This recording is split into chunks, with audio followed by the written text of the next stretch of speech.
Atlanta's fabulous fox. You may have seen her majestic, glorious side.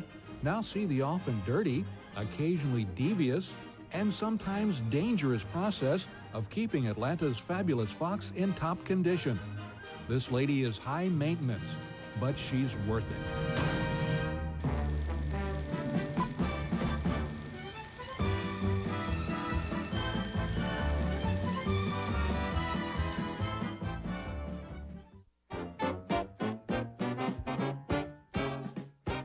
This program was made possible in part by the Ray M. and Mary Elizabeth Lee Foundation and by viewers like you.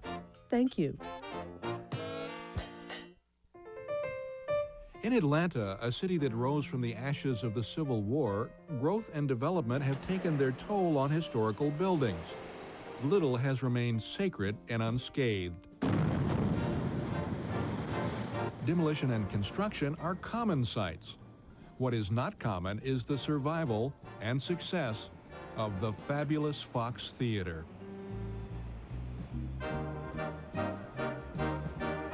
This grand old movie palace escaped the wrecking ball in the 1970s to become Atlanta's premier entertainment venue. The Fox today is much the same as when the theater first opened its doors in 1929. In a world of fantasy and illusion, moviegoers were transported to the Middle East on a magic carpet ride. The Fox thrived in the 40s, 50s, and 60s, but the time of the movie palace ran out around 1973. Television, suburban flight, and a changing movie industry took patrons elsewhere, and the Fox was soon reduced to showing second-run movies to dwindling audiences. Diminishing revenues caused the once fabulous Fox to fall into disrepair. Broken and damaged articles were not replaced or restored. The Grande Dame was becoming a shadow of her former self. The beleaguered owners were willing to sell the land free and clear of the Fox, that is. News coverage of the impending sale and demolition of the theater galvanized the community into action. About 50 to 75. Through a series of creative real estate deals and even more creative financing, a group called Atlanta Landmarks bought and saved the building and set out on an ambitious project to restore Atlanta's fabulous Fox to her former glory. It was no small task.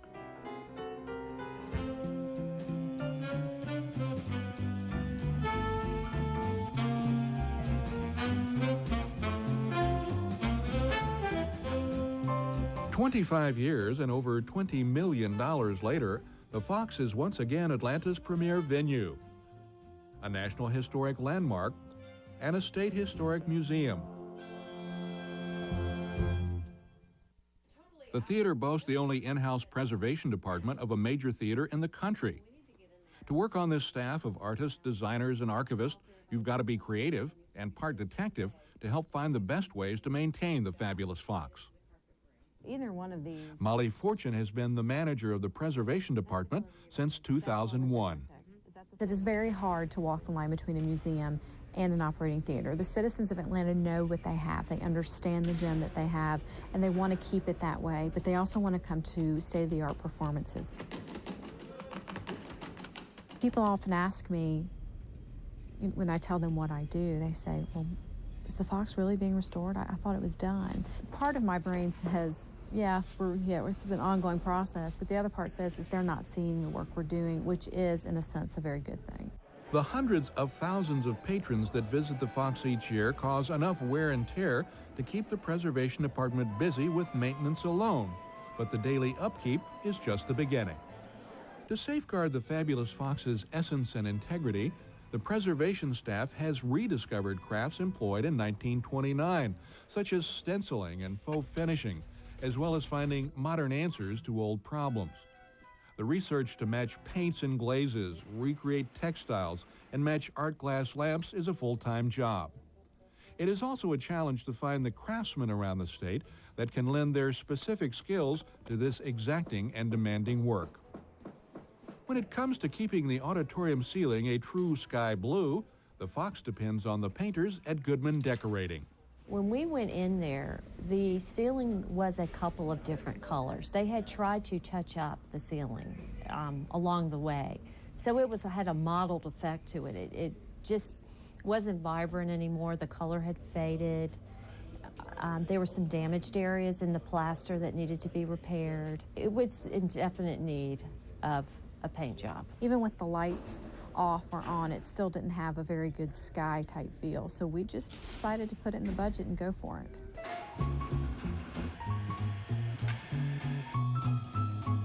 The Fox insisted that we use the original theatrical paint that was specified for the ceiling.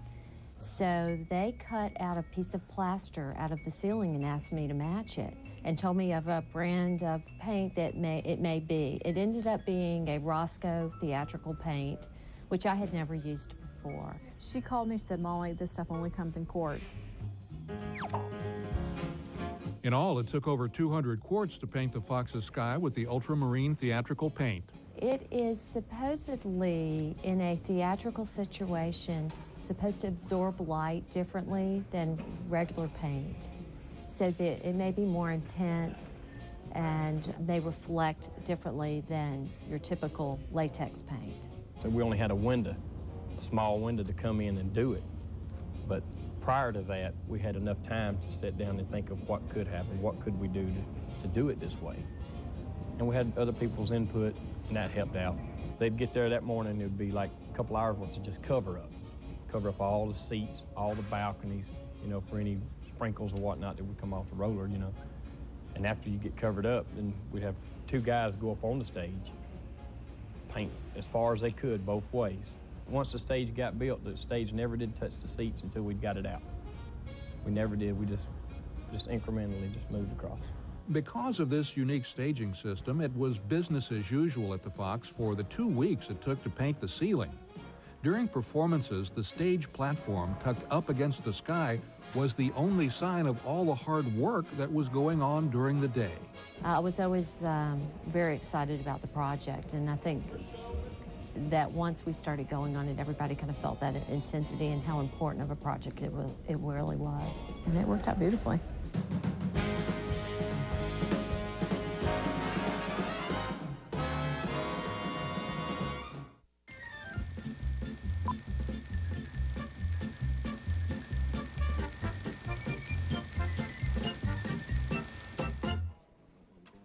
The refurbishment of the sky is not the only preservation project that takes place at a great height.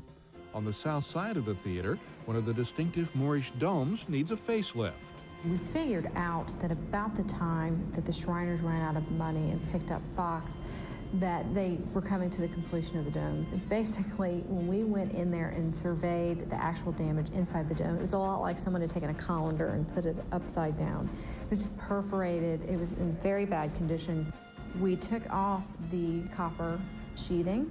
We reconcreted the dome, reshaped it with a lightweight concrete that mimicked the same concrete that was there. Then we added the new copper pieces, which were made exactly the way the old ones were and attached in the same fashion. But then you have this beautiful copper dome and the old dome, which obviously has its other patina on it. So we had to speed up that patina process by using a special type of paint that caused the copper to change.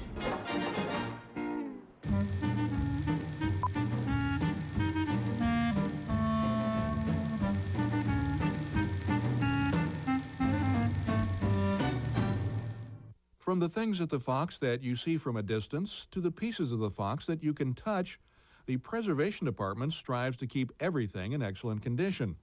But being a working theater where patrons can sit on original furniture makes that mission a challenge.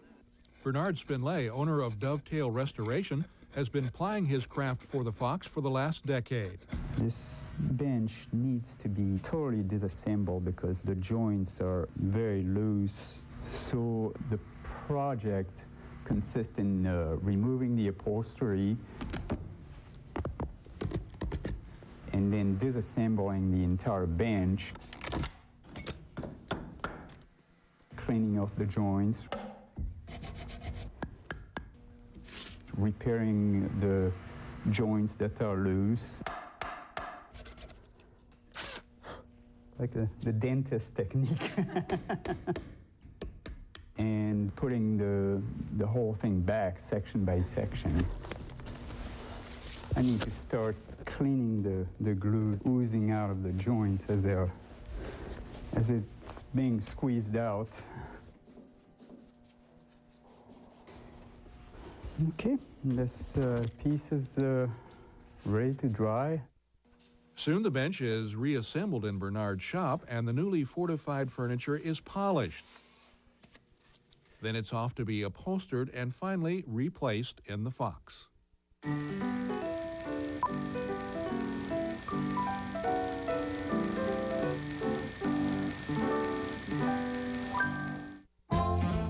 From sturdy furniture to delicate art glass, the Fox's interior continues to be refurbished. Joan Goodyear is a glass painter at Art Glass Studios in Atlanta, and she recreates glass for the Fox. Her most recent project has been painting replacement art glass for wall sconces in the Egyptian ballroom. The first step is matching the texture and amber color of the glass. Once the glass has been chosen, it must be scored and cracked to achieve the correct fan shape of the fixture. Next, the pattern is outlined onto the glass. This is called tracery. Mixing the paint takes the longest. Can't buy glass paint already mixed up in a tube. I think that's why more people don't paint on glass. Once the tracery has been fired in the kiln, it's time to add the colors. We're matching the old colors, but we're using a more vibrant color mix. When this is fired, it will be violet, outlined, and the tracery will show through that we put on earlier. What I'm painting now is the ruby red paint. It is made from gold. It's the most expensive paint we're using. You can see it doesn't look like ruby red now, it looks like brown. Certainly doesn't look like it costs $900 a pound right now, does it? It's worth it because no other paint can be mixed to get this color. It's a glass painter's dream paint. And creating replacement glass for the Fox is a dream job, but it's not without its difficulties. Once the water evaporates from the metal oxides, it's just dust. So you're working on this big expanse of glass, and by the time you get to this side is just dust laying on the surface. So you just have to be very careful. The end result is fantastic and vibrant, just like the Fox Theater itself. Joan's handiwork now adorns walls of the Egyptian ballroom.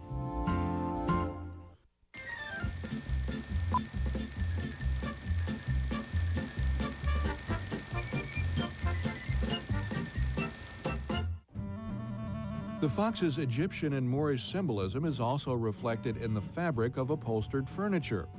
To match and recreate original fabrics, the Fox depends on Neo Designs in LaGrange, Georgia. The Fox preservation staff has worked with Neo Designs previously to recreate the fabric for the auditorium seats. Although this project is of a much smaller scale, it is no less exciting. For us, that's a wonderful thing to support historic buildings, and especially a building like the Fox.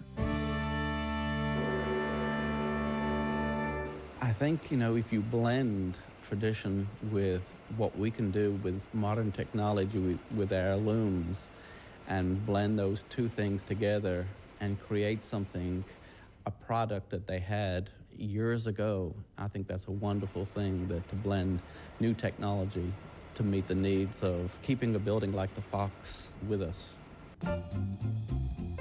Factors that go into restoring fabric for a particular item is the weave of the fabric and the color of the fabric and the material that the fabric is actually made of.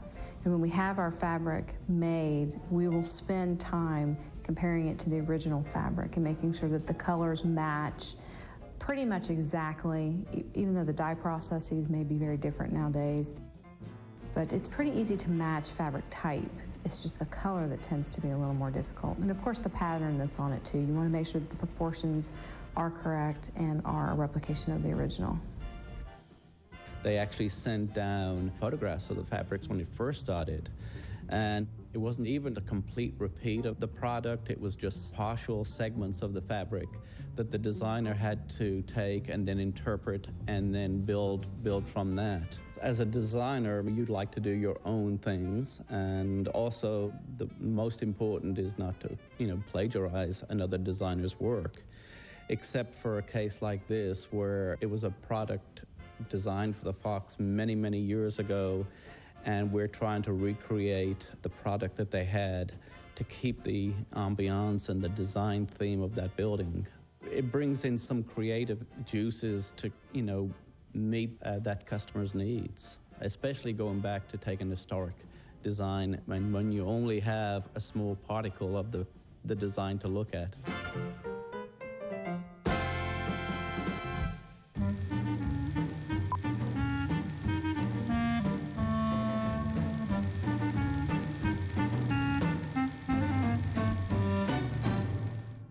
While some members of the preservation staff work with contractors on long-term projects, the decorative art staff is busy keeping the theater in top condition. One of the biggest challenges is maintaining the theater's plaster work. Everything is plaster in here. If it's not tiled, it's plaster. And anytime plaster gets wet, it turns back into gypsum, so it turns into a powder form. The only way to solve those problems is to take chunks out, replaster, and most of the time you don't just repaint the area, you have to repaint that entire surface. So if it's the side of a wall, you'd go for the whole side of the wall, so it's an even coat. But everything is plaster, and people put their feet through it, or they jab something into it, and it carves a little divot out, and there's this bright white against this caramel color, and that causes a lot of problems. Replacing and patching the plasterwork is only half of the job. The new plaster must be glazed to match the existing walls. Like many crafts, creating the right glaze color is sometimes trial and error. Measurements are often by sight. Decorative painter Christina Brennan has years of experience in finding just the right combination. I'll try it right here. Once the color is perfect, the glaze is applied to this replastered wall. And harmony in the dress circle promenade is restored. Some interesting items of plasterwork in the Fox include the stone walls of the auditorium. They're actually called castellated walls, which means that the plaster is molded and textured in a style reminiscent of a castle. The huge Bedouin canopy that hangs over the balcony, it's plastered too, painted to look like fabric. The style of painting is called trompe-l'oeil, which means to fool the eye. And those fabulous wood beams found throughout the theater, most of those are plaster as well, scored and painted to look like real wood. The Fox is truly a world of illusion. All that plaster keeps the decorative paint staff busy, but they're also responsible for maintaining the vibrantly beautiful stenciling and the metallic leaf that adorns the auditorium. True to the Fox's tradition of faux work, the leaf is actually aluminum that has been shellacked and glazed with a burnt amber color to look like aged gold. The stencils that are used in the Fox today are reproductions of the originals used in 1929. Today they're acetate or mylar, but originally the templates were cut brass. One of the original painters of the Fox had kept the brass stencils for years in his garage, but when he died, his widow threw the stencils away. The preservation staff searching for the originals in the 1980s were a year too late.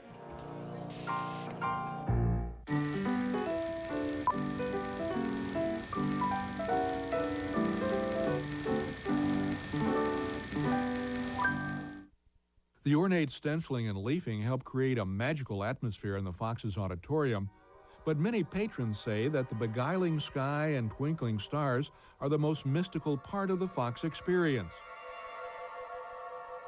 While repainting the sky is a massive undertaking, executed only twice in 75 years, keeping those stars twinkling is a matter of daily upkeep. Replacing burned-out bulbs is the most common maintenance need. To replace bulbs, an intrepid Fox staff member must go through the projection booth and above the ceiling. The stars are actually 11-watt bulbs fixed above 4-inch crystals.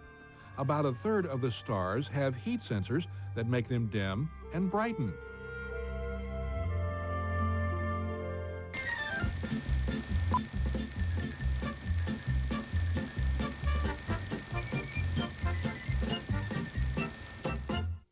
Those 96 bulbs are a light maintenance job compared to servicing the 10,000 bulbs in the Fox's marquee sign. Each of the little frosted flashing bulbs have a life of 8,000 hours. And when these bulbs flash, it's a little bit harder on the tungsten inside the bulb. They don't go out that often, it's just there's so many of them. It's a constant changing of the bulbs to keep them all lit and looking good. Once a week, I come and service the sign probably from 4 to 6 hours a week. There's a lot of bulbs and a lot of electronics on the sign that need tending to regularly to keep the brilliance and the lights that actually drive the sign, which makes it so pretty and make it really pop here on Peachtree. The people here are so great. The theater is just a fabulous place. There's so much history behind the theater. I look forward to coming out here and really helping do my part to keep the illustrious theater looking like it does.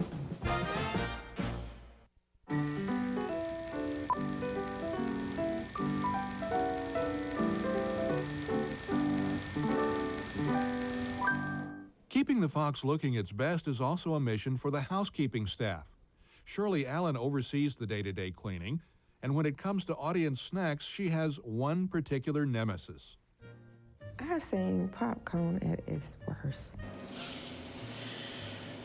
I have swept popcorn from one end of this building to the other. I have swept popcorn until my arms feel like they was long, reaching down to my knees. So, no, I don't care for popcorn anymore. The management of the Fox in its first 2 decades agreed. The theater was actually built without concession stands, and no food or drink was available in the theater until the 1950s. Today, the golden buttery stuff is a favorite with Fox audiences.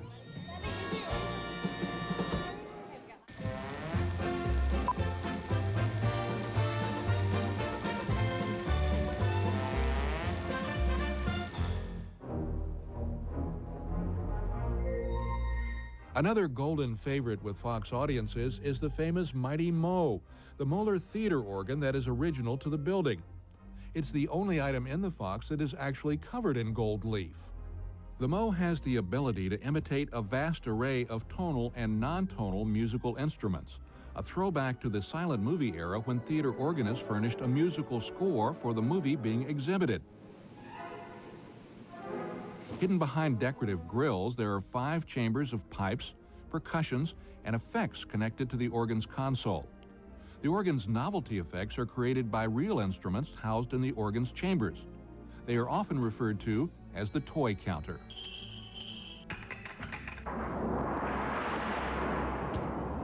The Mighty Mo itself has been very fortunate. The instrument was salvaged and maintained largely through the efforts of one man, Joe Patton.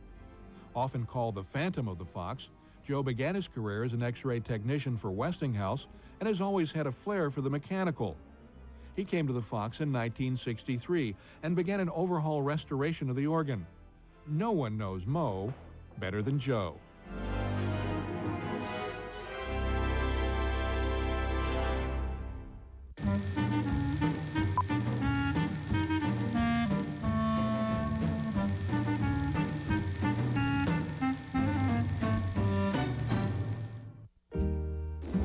But the Mo is not the only original mechanical installation still in operation here at the Fox. The Otis elevators to the right of the lobby are also in working condition, and guests can come in and appreciate the beautiful tooled leather panels that line the interior.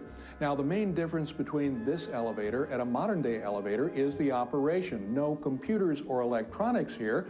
The movement is controlled by a hand lever.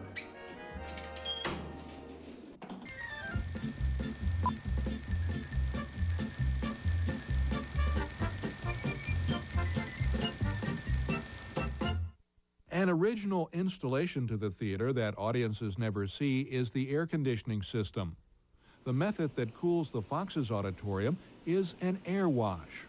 Underneath the seats on the orchestra level is an 8-foot plenum space. It's just an open void, and this large wheel creates a vacuum that brings the air underneath the seats and through this air wash, and it washes the air. It cleans out all the debris, bacteria, anything that's in there, and then cools it and sends it back out.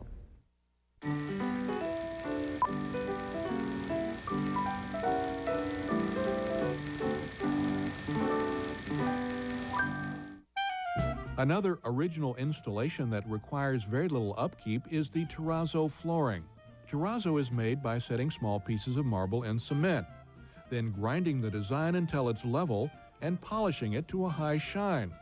Invented in 15th century Venice, American ingenuity in the 1920s advanced installation techniques, and the flooring became prominent in buildings across the country. It remains an ideal surface for floors like those in the Fox that require resistance to heavy abuse, but still retain beauty and low maintenance cost factors.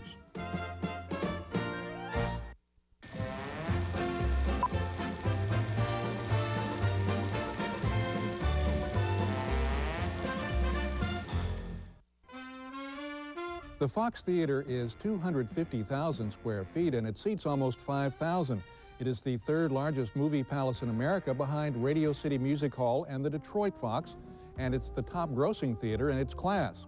It has been estimated that in order to rebuild the Fox today, it would cost $100 million. But it's impossible to put a price tag on what the Fox means to the people of Atlanta and the value of saving the theater. With an annual preservation budget of $1.2 million, the Fox will be kept in the style to which her patrons have become accustomed for many years to come. The Fox today is the grand lady she was always intended to be, and her owners have placed priority on keeping her looking her best. This old movie palace is still a sight to behold.